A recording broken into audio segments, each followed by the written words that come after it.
एक second. Okay.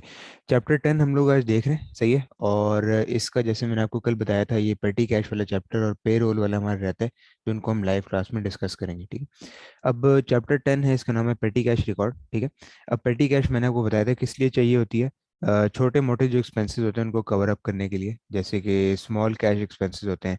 For example कोई आपका पुराना दोस्त आ गया, कॉफ़ी एक्सपेंस हो गया, टी एक्सपेंस हो गया, ठीक है। एक एक या 2 दिन आपने खाना बाहर से खा लिया, ठीक है। तो ये जो तमाम चीज़ें, जैसे आपने सुना होगा बिजनेस रीइंबर्स कर देता है इन एक्सपेंसेस के लिए, ये तमाम पेटी कैश वाली चीज़ें होती हैं। इनको हम पेटी कैश कहते हैं, ठीक है। अभी चैप्टर में कंटेंट्स थोड़े से ज़्यादा है, लेकिन थोड़े थोड़े बहुत छोटा सा है। ओवरऑल मैं ये नहीं कहूँगा कि बहुत बड़ा चैप्टर है, छोटा सा है, मैनेजेबल इंशाल्लाह। 1 आवर तक हम कोशिश करेंगे कि 1 आवर के अंदर अंदर इसके क्वेश्चंस भी हो जाए और ये वाला टॉपिक है वो भी क्लियर हो जाए, ठीक है। अब सबसे पहले ऑपरेशन समझते हैं, ठीक है। ऑपरेशन में ये कह रहे हैं कि किस तरह काम करती है पेटी कैश, ठीक है, हाउ पेटी कैश वर्क्स। तो स्टेप 1 में क्या होता है, कैन के an employee personally pays for business expense such as coffee for the office or a taxi fare to meeting and obtains a receipt for the payment। सबसे पहले तो बात शुरू होगी एम्प्लॉय के खुद पे करने से, ठीक है। क्योंकि देखें जो बिजनेस रीइंबर्स करता है ना उसको, वो बाद में रिसीट देखने पे करता है। शुरू में एम्प्लॉय शुरू तो खुद अपनी जेब से ही पे करके करता है, ठीक है। फिर स्टेप 2 में क्या होता है, employee then reclaims expense from organisation through petty cash system. तो पेटी कैश के थ्रू उसको रीइंबर्स हो जाता है। और पेटी कैश वाउचर भी इसके अंदर हम पढ़ेंगे, क्योंकि पेटी कैश को निकालने के लिए एक डॉक्यूमेंट, छोटी सी पर्ची होती है जिसको हम कहते हैं पेटी कैश वाउचर, ठीक है। और स्टेप 3 क्या होता है हमारे पास, लास्ट स्टेप जो है वो है expense must be recorded as a business expense in the ledger accounts of the organisation. Because जाहिर सी बात है, ऑर्गेनाइजेशन के लिए तो एक्सपेंस है ना, ठीक है। तो इसलिए एक्सपेंस हमारा बिजनेस के बुक्स में से डेबिट पे रिकॉर्ड हो जाएगा, ठीक है। ये इसका प्रोसेस है कि पेटी कैश काम किस तरह करती है, ठीक है। अब डॉक्यूमेंटेशन पे जरा आते हैं। ये आप देख सकते हैं सबसे पहली डॉक्यूमेंट है हमारे पास यहाँ पे पेटी कैश वाउचर्स, ठीक है। अब वाउचर में क्या होता है कि वाउचर में बेसिकली जो भी पेटी कैश से पैसे निकालते हैं ना हम लोग, उसकी सारी डिटेल आ रही होती है, ठीक है। क्योंकि जब वाउचर पेटी कैश बॉक्स के अंदर डलेगा तब ही अमाउंट निकल सकती है, उससे पहले नहीं निकल सकती, ठीक है। तो इनिशियल रिकॉर्ड ऑफ एनी पेटी कैश क्लेम इज अ पेटी कैश वाउचर, ठीक है। सारी बात यहाँ से शुरू होती है। Blank petty cash vouchers can be obtainable from any stationery shop, ठीक है। Each voucher is torn off the pad when it is used, ठीक है। मतलब कि जब भी पैसे निकालने होते हैं पेटी कैश में से, आप इस तरह का आप देख सकते हैं, ये वाउचर ये फिल करते हैं, डेट लिखते हैं, नंबर लिखते हैं। यहाँ पे जिस तरह रसीद नहीं होती नॉर्मल, जैसे आपको बिल मिलता है, उसी तरह आप सारी चीज़ें लिखते हैं, किस चीज़ के लिए पैसे निकाले, कितने पैसे निकाले, कितने डॉलर्स, कितने सेंट्स, ठीक है। अब यहाँ पे ना 2 बंदों का साइन होना चाहिए। एक तो आपका साइन जो खुद पैसे विड्रॉ करे, और दूसरा उसका साइन जो कि ऑथराइज कर रहा है। ऑथराइज कौन करेगा यहाँ पे, कोई सीनियर मैनेजर हो सकता है, ठीक है, फाइनेंस ऑफिसर हो सकता है, कोई ऐसा बंदा जिसको हम ट्रस्ट कर सकें कंपनी के अंदर, ठीक है, जो पेटी कैश के चार्ज संभाल सके। ओके, सही है। यहाँ तक आपको क्लियर है, कोई इशू तो नहीं है। नमस्कार नमस्कार, क्लियर है। ओके, ठीक है। अब ये देखिए यहाँ पे नोट्स लिखे हुए हैं, ये भी पढ़ लेते हैं। तो petty cash voucher should be given a unique identification number. Normally जब आप खरीदते हैं पेटी कैश वाउचर, तब इस पे नंबर जो आइडेंटिफिकेशन का है वो पहले ही लिखा होता है। तो इसीलिए हमने पहले भी एफ में काफ़ी चीज़ देखी है कि हर डॉक्यूमेंट, मैंने आपको परचेज और सेल साइकिल में भी बताया था जो शुरू शुरू वाला चैप्टर था, कि हर डॉक्यूमेंट जो है वो सीक्वेंशली नंबर होनी चाहिए, ठीक है। सीक्वेंशली नंबर का मतलब कि उसकी जो सीक्वेंस में ना उसकी नंबरिंग होनी चाहिए। जैसे इनवॉइस है, उसकी नंबर जो है वो 1 2 3 4 5 6 इस तरह होनी चाहिए, ठीक है। अगर फर्ज करें हम इसके नंबर इस तरह कर देते हैं, 1 10 30 3 6, ठीक है, इस तरह नंबर करते हैं, फिर तो ऑब्वियसली बीच में से आइटम्स अगर मिसिंग भी होंगी तो हमें वो भी नहीं पता चलेगा, हम ट्रेस नहीं कर सकेंगे उनको, ठीक है। तो ये बहुत जरूरी है इसके अंदर। Each voucher should be dated, correct date इस पर डली होनी चाहिए, ठीक है। Detail of expenditure and amount should be entered, if there is receipt this should be attached. For example मैंने कोई टैक्सी राइड ली और उन्होंने मुझे फॉर एग्जाम्पल रिसीट दे दी, ठीक है। आजकल ईमेल पे रिसीट आती है, करीम शरीम आप करें तो फॉर एग्जाम्पल ईमेल की स्क्रीनशॉट मैंने प्रिंट करके लगा दी पेटी कैश वाउचर के साथ, ठीक है। तो इससे ये होगा कि जो सपोर्टिंग डॉक्यूमेंटेशन है ना वो इसके अंदर एक तरह से ऐड हो जाएगी, और एक तरह से सबूत बन जाएगा इसका, ठीक है। पर्सन क्लेमिंग भी इस पे साइन करता है, और पर्सन ऑथराइजिंग भी, जैसे मैंने आपको ऊपर बताया, ये भी बंदा इस पे साइन कर देता है। ठीक है, अभी तक तो बहुत सिंपल है चीज़ें, और होपफुली आगे भी सिंपल रहेंगी क्योंकि छोटा सा चैप्टर है। अब ऑथराइजेशन में क्या होता है कि ऑथराइजेशन जो है ना वो बहुत इंपॉर्टेंट है, क्योंकि यहाँ लिखा हुआ है each organisation should have a policy of who is permitted to authorise petty cash claim.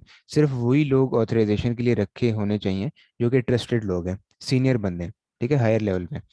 The person responsible for petty cashier may be given responsibility for authorisation. कुछ कंपनीज में जो पेटी कैश बॉक्स का रखवाला होता है, जो कीपर होता है, उसको भी हम ऑथराइजेशन दे सकते हैं एक तरह से, ठीक है। एन एम्प्लॉई और director other than petty cashier such as chief accountant, कोई बड़ा बंदा है ऑब्वियसली सीनियर, उसको भी हम दे सकते हैं, ठीक है। तो नॉर्मल बात है यहाँ पे कर रहे हैं। अब person authorising petty cash claim make must make two checks, दो चेक्स उसको करने हैं, ठीक है। Claim should be supported by adequate documentation proving expenses for valid business purpose. ऐसा ना हो कि उसको कोई जो सपोर्टिंग डॉक्यूमेंटेशन में साथ रसीद अटैच हुई हुई है, स्टेपल हुई हुई है, वो ऐसा ना हो कि वो किसी फ्रॉड एलिमेंट की है, खुद जाली रिसीट बनाई हुई है और पैसा असल में उसका कहीं और जा रहा है, ठीक है। ऐसा ना हो, उसको कंफर्म करना पड़ता है कि जो रिसीट लगी ओरिजिनल है, एक्चुअली टैक्सी फेयर हुआ है तो हुआ है, एक्चुअली अगर कोई कॉफ़ी या टी या खाना परचेज किया तो एक्चुअली किया, ठीक है। Claim should not exceed the petty cash limit of organisation. ऐसा नहीं हो सकता कि लेट से, आपने सुना होगा यूके यूएस में जो है गाड़ियां रिलेटिवली सस्ती मिल जाती हैं, लेट से 300 पाउंड 400 पाउंड की एक नॉर्मल गाड़ी मिल जाती है वहाँ पे। सिर्फ ये है कि लोग इंश्योरेंस भरते हैं तो इसीलिए लोग हेसिटेट करते हैं, इंश्योरेंस के बहुत पैसे होते हैं वहाँ पे। तो इस तरह होता है कि फॉर एग्जाम्पल 400 पाउंड तो कुछ भी नहीं है ना, अगर पाकिस्तान के हिसाब से देखें, 80-90 हज़ार की एक गाड़ी आ रही है वहाँ पे, 80-90 हज़ार पाकिस्तानी रुपीज़ की। तो लेट से एक पेटी कैश वाउचर है जो कि 400 पाउंड का है और उस पर लिखा हुआ है फूड या लग्जरी रेस्टोरेंट विद क्लाइंट, लेकिन एक्चुअली जो है हो सकता है मैनेजर अपनी गाड़ी परचेज करो, ठीक है। तो इस तरह का जो एलिमेंट है वो पेटी कैश में नहीं आना चाहिए, सही है। कि ये जो पेटी कैश लिमिट्स हैं वो एक्सीड नहीं होनी चाहिए। लेट से अगर एक एम्प्लॉय के लिए हमने कुछ बिजनेसेस करते हैं कि लिमिट रख देते हैं, लेट से 10-20 पाउंड्स पर डे वो कर सकता है, ठीक है। तो इस तरह की लिमिट से ये चीज़ एक्सीड नहीं करनी चाहिए। ओके, सही है। अब सपोर्टिंग डॉक्यूमेंटेशन में क्या होता है, to make sure that petty cash claim is for valid business expense, then each claim must normally be supported by documentation proving that expense is genuine before petty cash claim is authorised. The supporting documentation must be checked. तो again वही बात है ऊपर वाली कि bill जो इसके साथ है उसको चेक करना चाहिए। Most type of petty cash claim are for straight forward office expenses, जैसे coffee, biscuit, stamps, taxi fare, bus fare, ठीक है, इस तरह के। In these case, a simple receipt or till roll receipt is sufficient evidence of the payment for the expense, ठीक है। तो most cases में हो सकता है आपको अब पाकिस्तान में देखें तो बस फेयर, टैक्सी फेयर का हर जगह आपको बिल नहीं मिलता, लेकिन बाहर की कंट्रीज में ऑब्वियसली ये चीज़ बहुत स्टैंडर्डाइज है, वहाँ पे आपको छोटा टोकन भी मिल जाता है या फिर बिल भी मिल जाता है, ठीक है। तो वो चीज़ एंटर करना यहाँ पे ज़रूरी है। However if payment include sales tax, तो ऑब्वियसली सेल्स टैक्स अगर इंक्लूड कर रहा है, जो आपने लेट से 5 पाउंड की चीज़ है और उस पर 1.5 पाउंड का सेल टैक्स है, ठीक है, तो 6.5 की टोटल चीज़ है। तो अगर 1.5 पाउंड्स का भी टैक्स एम्प्लॉय ने पे किया है तो उसकी भी सेल्स टैक्स क्लियरली रिटर्न होना चाहिए इनवॉइस पे, ताकि अगेन याद करें इनपुट टैक्स जो हमने पढ़ा था, बिजनेस तो रजिस्टर्ड है ना, हम लोग तो रजिस्टर्ड है, एम्प्लॉय रजिस्टर्ड नहीं है, बिजनेस तो रजिस्टर्ड है सेल्स टैक्स के लिए, तो वो तो जो भी पे किया वो रिक्लेम कर सकता है, ये फायदा है इसका, ठीक है। तो इसीलिए वो रिक्लेम पर्पस के लिए इनवॉइस उसको चाहिए होती है, ठीक है। अब यहाँ पे भी सेल्स टैक्स का लिखा है, provided there is a valid tax receipt, sales tax included in a cash payment can be claim back by the tax authorities. Again वही इनपुट टैक्स वाली बात। To record the sales tax properly, amount of tax should be shown in the petty cash voucher. The voucher will therefore show the expense of exclusive of tax. तो voucher पे जो भी लिखा होता है वो तीन चीज़ें होती हैं, एक एक्सक्लूसिव अमाउंट, फिर टैक्स और फिर इंक्लूसिव अमाउंट, ताकि वाउचर पे भी क्लियर हो जाए कि कितना टैक्स इस पे स्पेंड किया है, ठीक है। ओके, क्लियर है यहाँ तक, कोई इशू नहीं है। क्लियर है sir, no issue. Okay okay. अब देखिए यहाँ पे एक और सिनेरियो लिखा हुआ है कि अगर हमारे पास डॉक्यूमेंटेशन ना हो तो फिर हम क्या करते हैं। Some expenses claim from petty cash may not have supporting receipt, हो सकता है गुम गई हो, ठीक है, या फिर अक्सर ये होता है कि मतलब कहीं गिर जाए या कहीं रह जाए, ठीक है। तो इस केस में क्या होता है, most organisation have a policy that claim can still be authorise if it is deemed to be reasonable. Again उसमें देखा जाता है कि कोई फ्रॉड वाला एलिमेंट तो नहीं है स्टिल, क्योंकि वो तो हर चीज़ में चेक करना होता है। This might involve authorisation by manager responsible for claimant's work, as this manager is most likely to be able to जज whether a journey did play take place और वॉज अ बिजनेस एक्सपेंस। तो let's say अगर कोई employee है, उसका जो reporting manager है, उससे रब्ता किया जाएगा उससे हम कहेंगे क्या ये एक्चुअली इसने स्पेंड किया, क्या ये एक्चुअली इस दिन आपने कोई इसने कोई आपको इन्फॉर्मेशन दी कि मैं अपनी गाड़ी पे नहीं आऊँगा या बस पे या टैक्सी पे आ जाऊँगा। ठीक है, तो इस केस में हमें वर्बली जो है चीज़ें ऑथराइज करनी पड़ती हैं एक दूसरे से। ओके, यहाँ तक क्लियर है आपको? जी ओके, सर। अब आगे चलते हैं। पेमेंट्स इन एडवांस क्या होता है ये भी देख लेते हैं। अब पेमेंट्स इन एडवांस ये होता है कि in some instances employee might not have enough cash to purchase the item out of his own money. Let's say मैं मार्केट गया हूँ, लेट्स से मैं एक एम्प्लॉय हूँ, मैं मार्केट गया हूँ, मेरा वॉलेट खाली था। तो मैं क्या करूंगा कि मैं बिजनेस के पेटी कैश के जो बॉक्स है उसमें से पहले ही पैसे निकालूंगा। फॉर एग्जांपल मुझे पता है 10 पाउंड, 15 पाउंड, 20 पाउंड की कोई चीज़ आनी है, मैं पहले ही उसमें से निकाल लूंगा। ठीक है, ही और she will therefore ask the petty cashier for cash in advance to pay for the item और the expense.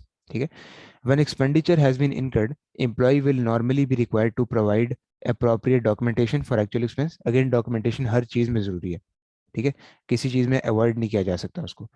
In such cases, petty cash voucher is initially filed in for the amount of cash taken, and when the check is returned, the voucher is then altered to show the actual amount of the spending. ठीक है, अभी आपको confusing लग रहा होगा, but यहाँ नीचे help करने के लिए एक एग्जांपल दी हुई है, इसको देख लेते हैं, इससे आपको क्लियर हो जाएगा।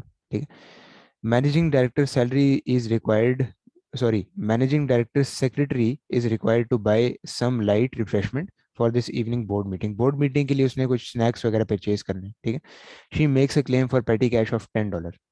पेटी कैश में से पहले ही $10 निकाल लेता है। ठीक है, estimated price of items required, the actual price is 8.47 which include sales tax of 20%। तो 10 उसने निकाले, एक्चुअल खर्चा कितने का हुआ, तकरीबन $8.5 का। ठीक है, तो अब देखें पेटी कैश वाउचर पे वो क्या करेगा। सबसे पहले निकालते वक्त तो वो 10 ही लिखेगा, अभी वो वाउचर अंदर नहीं डालेगा। सही है, 10 ही लिखेगा, जस्ट शो करने के लिए कितने निकाले। अब जब वो एक्चुअल परचेज करके ले आएगा ना, तब वो देखें अमाउंट्स को कुछ इस तरह से ऑल्टर कर देगा। अब देखें कितनी हमारे पास अमाउंट लगी है, 8.47, 8.47। ठीक है, इसमें टैक्स कितना है वो इंक्लूसिव वाला इसने फॉर्मूला लगाया, 1.41 का टैक्स है, क्योंकि ऊपर लिखा हुआ था कि इसमें इंक्लूडेड है ये। तो 1.41 माइनस करेंगे तो 7.06 चीज़ की आइटम आइटम की प्राइस है, और 1.41 इसमें टैक्स है, टोटल 8.47 बन जाते हैं। तो जो रिमेनिंग चेंज बचा है ना हमारे पास, वो हम क्या करेंगे, उसको वापस इन्वेस्ट बैक कर देंगे, किसके अंदर, पेटी कैश वाउचर के अंदर। क्योंकि अगर हमने वो खुद रखा तो एक तरह से वो हम कह सकते हैं थेफ्ट कहलाएगा। थेफ्ट का मतलब कि आपने पैसे चोरी कर लिया पेटी कैश वाउचर से। ओके, सही है, तो ये है जब हम एडवांस पेमेंट ले लेते हैं, पहले ही निकाल लेते हैं पेमेंट। ठीक है जी, सही है। ओके, अब सिक्योरिटी ऑफ कैश ये देख लेते हैं। इसमें क्या होता है कि बेसिक बातें हैं कि जो पेटी कैश बॉक्स है उसको सिक्योर जगह पे रखना है, कैश को जो है एक्सपोज नहीं करना हर किसी को, ऑब्वियसली हर किसी की नज़र में नहीं होना चाहिए वो। ठीक है, तो petty cash is usually kept in a metal tin or box with lock and key. Inside petty cash box, there are notes and coins, ठीक है, and payments of petty cash voucher expenses from the money in the tin. मतलब कि इसमें जैसे ही voucher जाते हैं money निकल आते हैं। ठीक है, every so often petty cash is stopped by withdrawing more cash from the bank account. ये जो पूरा सेंटेंस है ना, इसका एक अलग से टॉपिक है नीचे, अभी हमने देखना है, और वही मेन चीज़ है इसके अंदर जो एग्जाम में पूछी जाती है। ठीक है, कि मतलब कि आपका जो बैंक से आप री इन्वेस्ट करते हैं ना पेटी कैश के अंदर, वो किस तरह किया जाता है, वो अभी हमने नीचे देखना है। ठीक है, clearly there is a security problem. Security problem जाहिर सी बात है इसमें है, तो उसको हमने एलिमिनेट भी तो करना है। ठीक है, तो petty cash tin is kept in a secure place, ये हमें करना पड़ता है इसको सिक्योर करने के लिए, such as a locked desk drawer to deter theft. ठीक है, मेन बातें हैं कॉमन सेंस वाली। Only one or possibly two designated individual should be permitted to keep to make payments from the tin. Again वही, जो कुछ trusted बंदे हैं, एक या दो, ज़्यादा लोग नहीं, सिर्फ एक या दो बंदों को इजाज़त होनी चाहिए उसमें से निकालने के लिए। ठीक है, ताकि अगर कोई बीच में फ्रॉड वाला एलिमेंट भी हो तो वो मैनेजर को रिपोर्ट कर दें। ठीक है, ऑनेस्ट लोग होने चाहिए। To reduce risk of loss, business should only keep as much cash in petty cash as it considers reasonably necessary. जितना कैश चाहिए, जितना एस्टिमेटेड है उतना ही रखें, ऐसा ना हो कि आपको एक महीने के लिए 100 पाउंड चाहिए, आपने 1000 पाउंड रखे हुए अंदर। ओके, सही है, ये सिक्योरिटी ऑफ कैश है। ठीक है, अब ये भी देख लेते हैं, क्वेरीज एंड प्रॉब्लम्स। ठीक है, occasionally when petty cash claims are being handled, a query might arise, petty cash voucher might not have been signed by authorised person. ठीक है, बाद में ऑब्वियसली आपने हमने शुरू से देखा है कि FA1 के अंदर, फाइनेंशियल अकाउंटिंग के अंदर, कंपनीज के अंदर हर चीज़ हम रिकनसाइल करते हैं एक दूसरे से कंफर्म करने के लिए, ताकि कोई गलतियां ना आए। राइट, ऐसे ही है।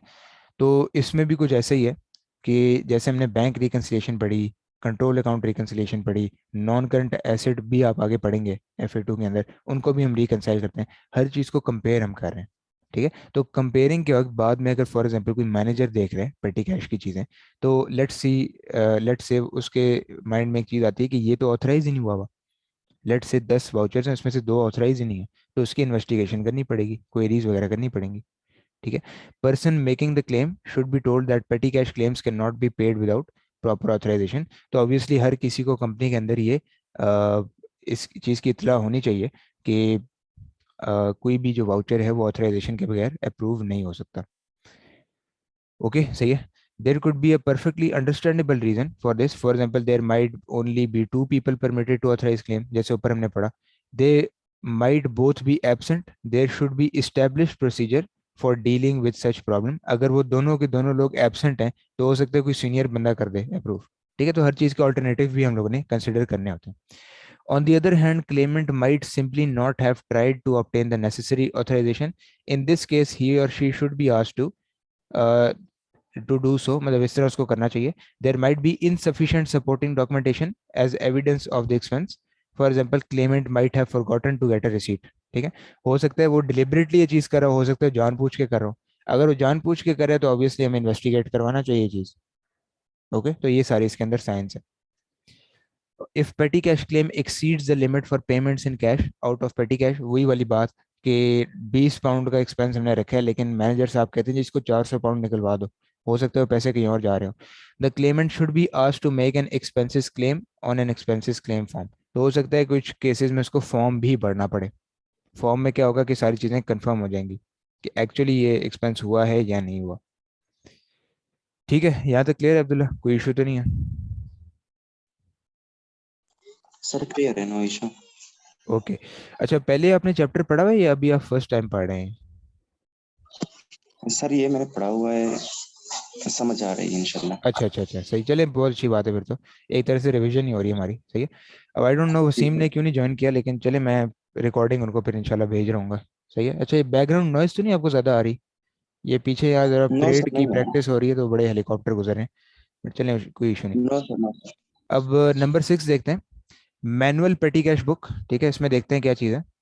Although payments out of petty cash are usually quite small, they have to be accounted for. A petty cash book is used for recording transaction involving petty cash, just as cash book is used to record transaction involving receipts into payment from the bank account. तो ये कहना ये चाह रहे हैं, आपको याद है जब हमने आपने शायद डेमो वाले लेक्चर में देखा हो कि हमने पढ़ा था जो 7 टाइप्स की हमारी बुक्स ऑफ प्राइम एंट्री होती हैं, और उसमें हमारी जो 6th आई थिंक बुक थी या 5th वाली थी, उसका नाम है पेटी कैश बुक। ठीक है, तो इसी की यहाँ पे इंफॉर्मेशन हमें दे रहे हैं। Most of the transaction recorded in petty cash book are payment for expenses. However money withdrawn from bank account to top up petty cash, तो ऑब्वियसली प्लस माइनस में रिप्रेजेंट होती हैं इसमें, जैसे हम नॉर्मल कैश बुक में करते हैं। नॉर्मल कैश बुक में भी कैश रिसीट साइड होती है, कैश पेमेंट साइड होती है, इसमें भी कुछ उसी तरह का होता है। ठीक है। However, since payments into petty cash are only withdrawals of cash from the bank, there is no need for any analysis column on cash receipt। अच्छा, ये तो नॉर्मल बात है। On other hand, payments out of petty cash could be for wide range of different expenses, so there will be a large number of analysis column on the cash payment side। ठीक है, तो जो भी हम cash book बनाते हैं पेटी cash book, उसकी जो पेमेंट साइड है उसकी जारी बात है हमें एनालिसिस करनी होती है। ओके, ठीक है। अब payment side of petty cash book should therefore have columns for पेटी कैश वाउचर नंबर, क्योंकि ये हमें रिकंसिलिएशन के वक्त काम आएगा कि एक वाउचर नंबर हमारे पास है और उसको हमने रिकंसाइल करने के ये वाउचर एक्चुअली किससे जुड़ा हुआ था हमारा। सही है। Brief detail of the expense, total amount of the expense, analysis columns. ठीक है, ये तमाम चीज़ें इसके अंदर अवेलेबल होनी चाहिए। ठीक है जी, ओके। अच्छा, एक सेकेंड। ओके, रिकॉर्डिंग पेटी कैश पेमेंट ये भी देख लेते हैं। The source document for recording petty cash payment in the petty cash book are petty cash vouchers. At regular intervals, perhaps every time petty cash is topped up, these cash vouchers should be written up in the petty cash book. तो obviously इनका एक source क्या होता है, जो vouchers हमने अभी देखे, उन्हीं से ही सारी इन्फॉर्मेशन इसमें ऐड की जाती है। Each voucher represents one petty cash transaction and should be entered on one line of the book. The voucher should be recorded in consecutive number order. Again वही जो इनका आइडेंटिफाइंग नंबर होता है, receipt number होता है, वो sequentially number होना चाहिए, बहुत ज़रूरी है इसमें। ठीक है, payments are analysed in petty cash book so that expenses can be posted to relevant accounts in the general ledger. There should be an analysis column in the petty cash book for each expense account in the main ledger. ये तो हम already ऊपर देख चुके हैं। ठीक है, तो यहाँ पे मेन गोल हमारा ये है कि हमने हर चीज़ को ना रिकनसाइल करना है, कंफर्म करना है एक दूसरे से। ठीक है, when an expense includes sales tax, the amount of expense in the total column should be for the total spending including the sales tax. In the analysis columns however sales tax is shown separately. ठीक है, तो analysis column का ये मतलब है कि हम इसको ब्रेक डाउन कर रहे हैं। जैसे आपने फाइनेंशियल स्टेटमेंट्स में भी देखा होगा कि जैसे अगर एक कॉस्ट ऑफ सेल लिखी हुई है फॉर एग्जांपल, तो उसको ब्रेक डाउन किया जा रहा है, opening inventory plus purchases minus closing inventory, इस तरह की चीज़। ठीक है, अब आप देख सकते हैं यहाँ पे कुछ एग्जांपल लिखी हुई हैं। ठीक है, इस तरह के हमारे पेटी कैश वाउचर्स बनते हैं। सही है, जो हम ऊपर ऑलरेडी देख चुके हैं। और ये भी बड़ी लंबी सी एग्जांपल है, ये आप देख सकते हैं पेटी कैश बुक में ही इसने ये सारी चीज़ें लिखनी है। ऑब्वियसली एमसीक्यू में तो ये चीज़ हमें नहीं आ सकती। ठीक है, क्योंकि एमसीक्यू में तो ऑप्शन हमें सेलेक्ट करनी पड़ेगी। तो ये जस्ट समझाने के लिए कि पेटी कैश वाउचर से जो है इंफॉर्मेशन इसके अंदर हम किस तरह लाते हैं। ठीक है, यही जो चीज़ है ना, ये इसका एनालिसिस है कि इसमें टैक्स कितना है, ये ट्रैवल एक्सपेंस है, अदर एक्सपेंस है, ऑफिस है, स्टेशनरी है, क्या चीज़ है। ओके सही है। अब ये इसके अंदर लास्ट चीज़ है। ठीक है, इसको हम देखते हैं, इसके बाद हम इंशाल्लाह इसके क्वेश्चंस की तरफ चलेंगे। ठीक है, अब हमारे पास यहाँ पे impressed and non impressed method, ये मेन चीज़ है इसके अंदर। नॉर्मली टीचर्स क्या करते हैं, यही करवाते हैं और बाकी पेटी कैश को देखते ही नहीं है। तो इसकी वजह से काफ़ी ऐसे स्टूडेंट्स हैं जो एग्जाम में क्वेश्चन मिस कराते हैं, क्योंकि पेटी कैश और भी जगह से पूछा जा सकता है, जैसे हमने शुरू में पढ़ा। अच्छा, ये ना इसके वो हैं मेथड्स हैं जिससे हम बैंक से टॉप अप करते हैं इसको पेटी कैश को। ठीक है, मतलब कि डेबिट पेटी कैश होता है, क्रेडिट बैंक हो जाता है। इसके दो मेथड्स हैं। ठीक है, दो तरीके हैं जिससे किया जाता है। सबसे पहले मैं इम्प्रेस्ड डिस्कस करूंगा, इम्प्रेस सिस्टम। फिर सेकंड नंबर पे हम क्या डिस्कस करेंगे, नॉन इम्प्रेस सिस्टम। ठीक है, दोनों में थोड़े बहुत फर्क है, तो यहाँ से पढ़ना फिर शुरू